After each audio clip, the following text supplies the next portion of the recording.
Hey guys, welcome to Tutorial Guru. Today I'll be learning how to change password in Picsart, and now let's dive right in. Now to change a Picsart password, first open up a Picsart app on your phone, and after opening a Picsart app, guys, on this interface, which is the home interface, you land over here, and over here at the bottom right corner of the screen you can see the person or profile icon available for us. Tap on the person or the profile icon at the bottom right corner of the screen and you land over here, which is the profile page of your account on Picsart. And on this interface at the top left corner of the screen you can see the pen icon available for us.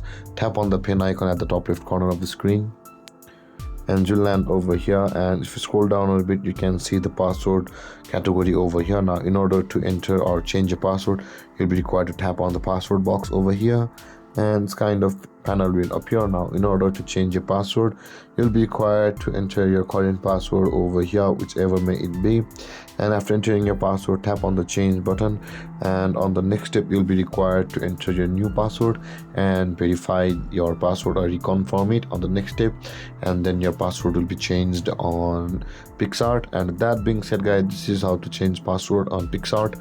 And if you have any confusions or questions regarding the topic, feel free to comment in the comment section below, and don't forget to like, subscribe and hit that bell icon for more videos. Thank you for watching, guys. Peace.